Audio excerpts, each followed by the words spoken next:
The best way to achieve something like that in a W-2 position would be in sales. The more you sell, the more money you make.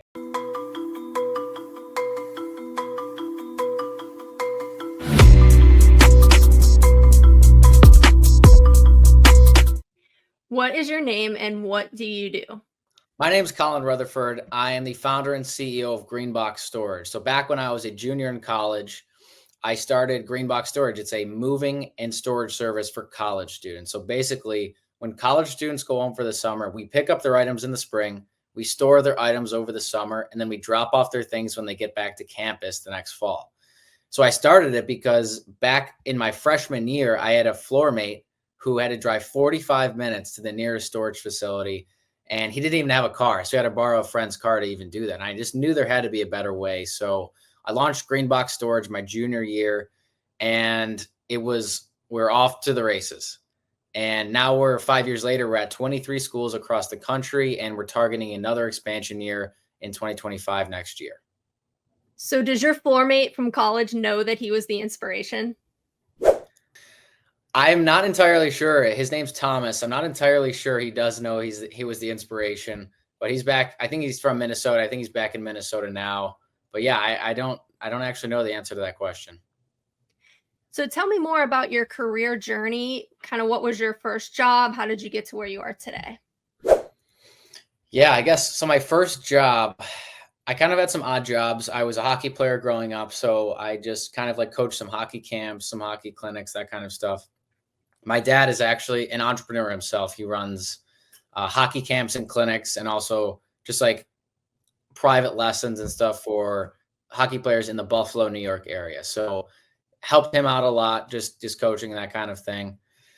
And yeah, I guess after that, I had a job bussing tables in a Mexican restaurant in downtown Buffalo. So that was a job as well.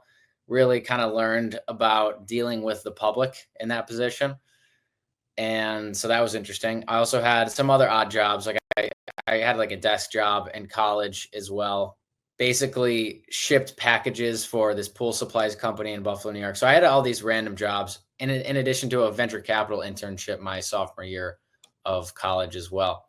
And then after those, I've never had a job again since graduating college, just have continued to grow Greenbox Storage, and now launching another company called FounderBrands, helping founders grow their online presence and drive leads to their main business from social media.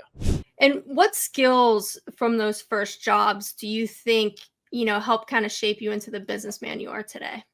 I think hard work, I guess, is a pretty basic answer, but like in the Mexican restaurant job when I was bussing tables, it wasn't easy work. I was literally running around a restaurant for about 6 hours straight from the dinner rush all the way till midnight when we closed. So it was a lot of hard work. It really was. And then end of the shift, you get tipped out by the servers, and it's like $70 on top of your $80 on top of your paycheck. So yeah, I mean, it taught me the value of a dollar too. Like a dollar is super valuable. You really have to earn it. People aren't just going to give you money. So you really have to figure out how to provide value, and how to provide value to people, but also if you have a job, how to provide value to your business. And I think early on too, a lot of kids in high school and college that work, retail or customer service. I think learning customer service is definitely a key point in someone's life. So do you think you learned a lot about customer service, and has that helped you? Absolutely. Yeah. Basically that was kind of almost like I actually transitioned to being a server. So that was straight up customer service. That's what being a server at a restaurant is. So you really do learn how to deal with the public, and how to, when problems arrive, we get complaints, you're dealing with the public. People are going to complain about their food, complain about the time, whatever it is. You have to figure out how to assuage their concerns and basically like put them to rest. So I think that's a huge part of customer service, is just finding common ground with customers who are happy, but also who are unhappy. Definitely. Yeah. So is there a pivotal moment that you can remember, maybe as, a server or in one of your jobs, kind of where everything shifted and kind of made you focus on, wanting to go into business? Yes, absolutely. I can't remember a specific moment, but I realized that I'm not someone who is interested in doing something for a certain period of time and getting paid for that. So, like an hourly wage, I don't like that type of compensation model because I'll get the same amount of money if I'm 75% as efficient versus 100% as efficient as I could be. So, I would much rather have an incentivized compensation structure where the better I do, the better I get paid because that really motivates me. I'm an output based kind of person, and the best way to do that is to start a business. The more money your business makes, the more money you make as the business owner. So that's really the biggest appeal to me in entrepreneurship is that I guess the best way to achieve something like that in a W-2 position would be in sales because you have huge portion of your compensation typically is tied to commission. So the more you sell, the more money you make. And I kind of like that structure as well. So running a business, I'm sure you get some exposure to sales, but have you ever actually done a sales specific job throughout your career? Not formally, not formally, but yeah, I would say I have a lot of sales experience because of business ownership. Like, for example, one of our marketing tactics at Greenbox Storage is we set up a table on campus and talk to students who walk by, trying to sell them on using Greenbox for our summer storage service. So basically, I've got to go up to people walking by who probably want nothing to do with me and they don't want to be sold because no one ever wants to be sold. And I have to tell them why they should use Greenbox. And we have different methods for breaking the ice there. But yeah, that would be my best sales experience, I guess you could say. And I think when you practice it, you get a lot better at it. Definitely. And marketing goes right in with sales. They're pretty much tied together. So, I was looking on Greenbox Storage's website and I can tell that you guys do a lot of grassroots marketing. And I also saw that you have your core values listed. So, how did you develop those and, what kind of brought you to those five specific ones? So our core values at Greenbox Storage are accountable, reliable, communicative, results driven, and gritty. So those are our core values. And my partner, Aaron, and I kind of came up with those because we thought those are most important for a company to have success in our industry specifically. So you got to be accountable for your actions. You need to be results driven. That's like kind of what I just mentioned. We're output based. Like you need to get results. It doesn't matter if you're active if you're not achieving anything. That's why I like to say never mistake activity for achievement. So that's another one of my favorites. I think gritty is one of my favorites as well because so many people are just they talk the talk and they're saying, "Yeah, I'll do this," or "I want to achieve this goal," but then they're not willing to roll up their sleeves and really work to get that job done. And that's something that's super important to me and super important in all of my employees. I'd also like to mention one more thing about communication. One of my core values is communication because we're a fully remote business. So I'm currently in St. Petersburg, Florida right now. We have college student interns across the country at over 20 different branches working simultaneously, and we manage them 100% remotely. My management team, the HQ team, I like to call it, is almost entirely offshore. So I have employees in the Philippines, employees in Pakistan. I've had employees in Colombia and Mexico as well. We manage everything remotely. So as I'm sure you can guess, communication is super important because if you're not getting back to the HQ team or the HQ team isn't getting back to our interns, they're left hanging. So communication is a major core value for that reason. Super important in every single business, but I'd say that's more important in a fully remote business. So you said you guys are kind of all throughout the country on different college campuses. So have you, as a remote entrepreneur, have you actually been to all the campuses? And can you tell us which one is your favorite? Absolutely not. I have absolutely not been to every single campus. We're at 23 campuses this year, and there's no way I want to go to 23 campuses, to be fully honest. And I don't think it's the best use of money.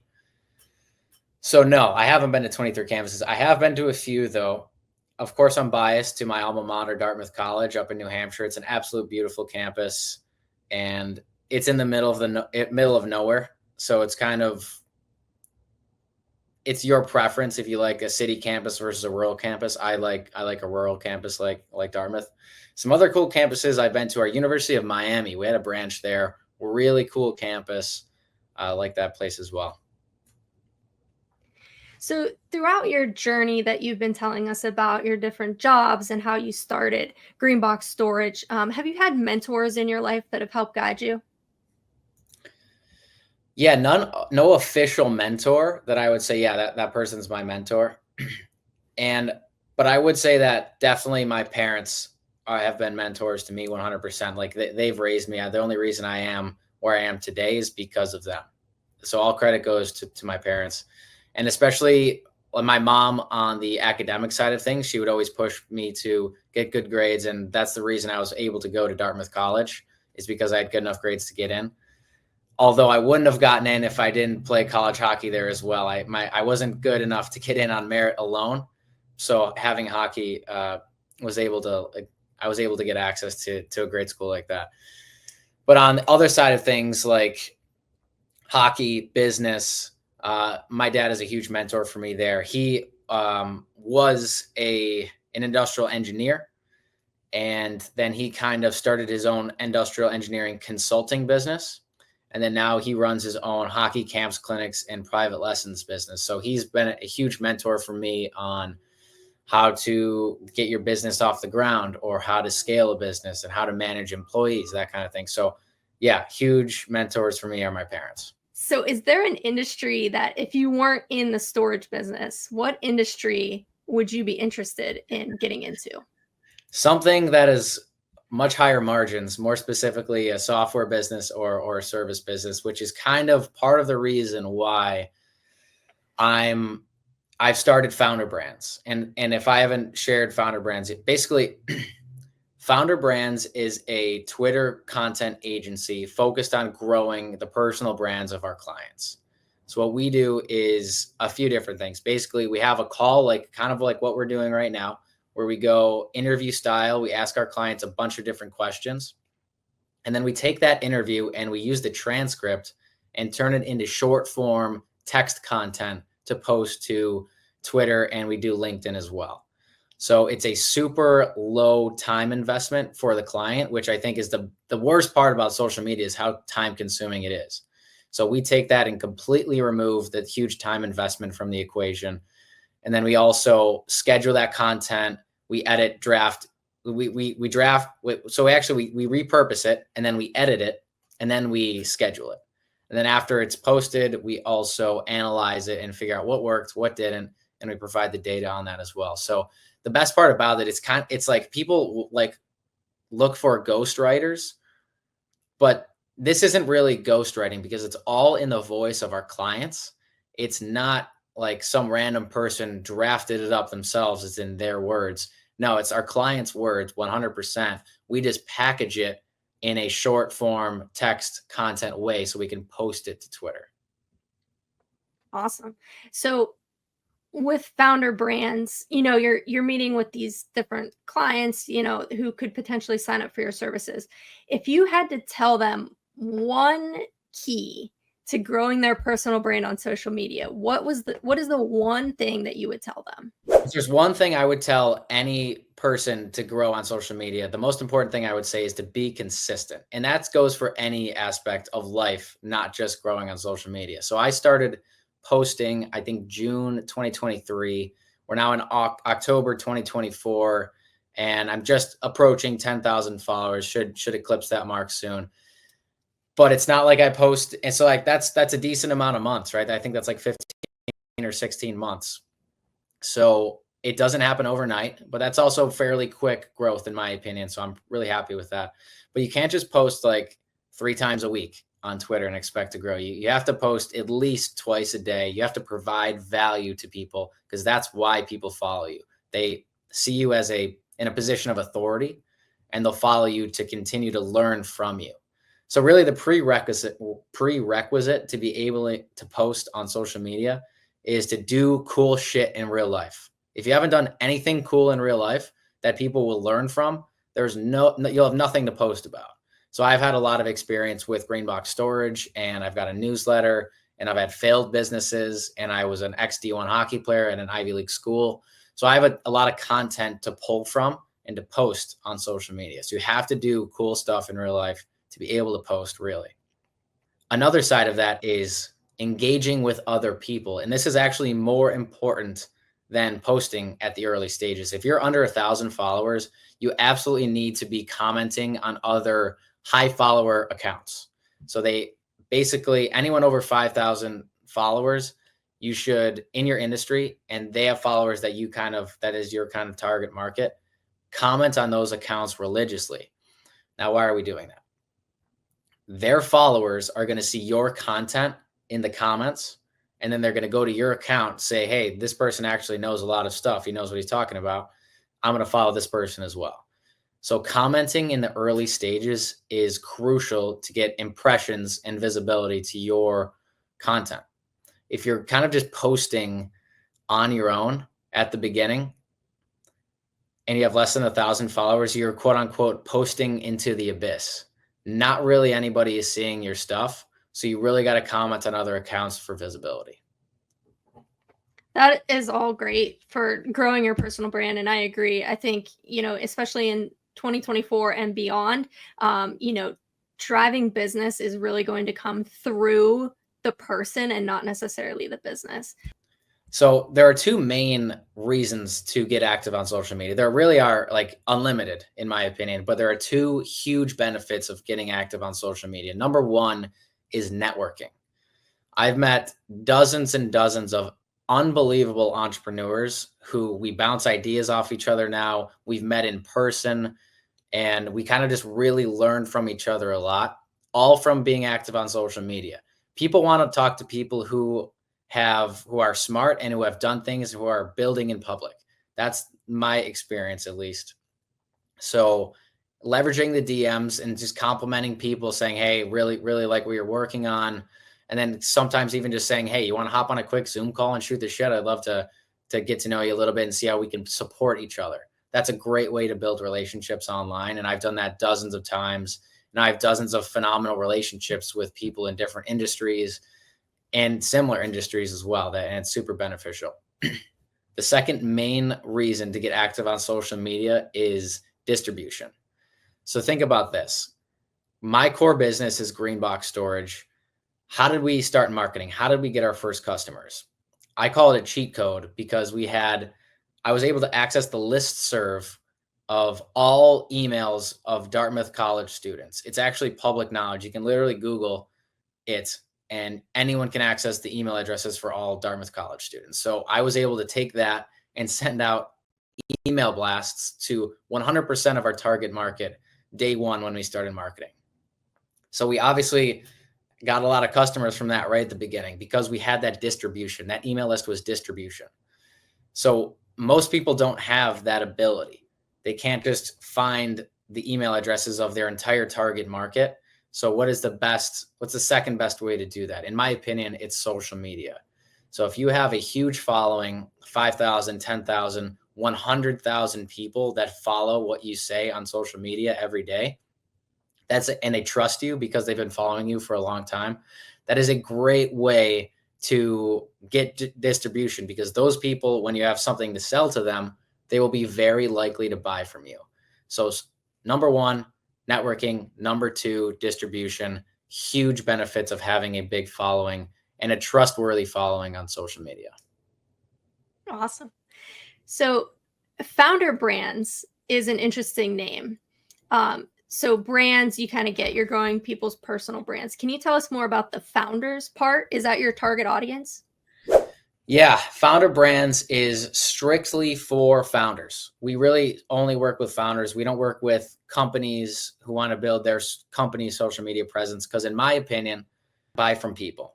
People don't buy from companies. So, and they're much more likely to buy from someone they trust on social media because they've been following them for a year and a half, 2 years, however long it might be. So we really specialize on building the brands of founders. Thanks for watching. If you found value in this video, click subscribe below for more business content just like this.